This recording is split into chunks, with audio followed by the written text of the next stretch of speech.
শনিবার বেলা 11:15টার দিকে তেজগাঁওয়ে প্রধানমন্ত্রী কার্যালয়ে প্রবেশ করেন সরকার প্রধান তারেক রহমান। এদিন বেসরকারি খাত উপদেষ্টা কাউন্সিলের প্রথম সভায় সভাপতিত্ব করেন প্রধানমন্ত্রী। সভায় নানা সংকট আর সম্ভাবনা নিয়ে খোলামেলা আলোচনা করেন ব্যবসায়ী নেতারা।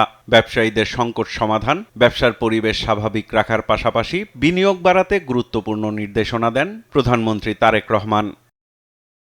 দুপুর 2:30টার দিকে এশিয়ান ইনফ্রাস্ট্রাকচার ইনভেস্টমেন্ট ব্যাংকের প্রধানের সাথে বৈঠক করেন সরকার প্রধান।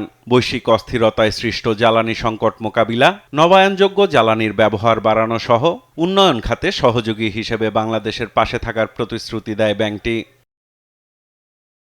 বৈঠক শেষে এসব নিয়ে কথা বলেন অর্থমন্ত্রী আমির খসরু মাহমুদ চৌধুরী।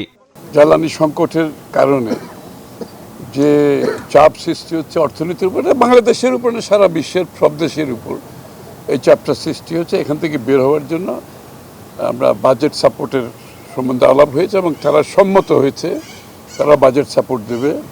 ভিগো ওয়্যার গার্ড প্রয়োজন মতো বাঁকানো যায়, অধিক চাপেও ভাঙে না। ভিগো বাংলাদেশকে। ব্যবসায়ীদের সঙ্গে প্রধানমন্ত্রীর বৈঠক নিয়েও কথা বলেন মন্ত্রী।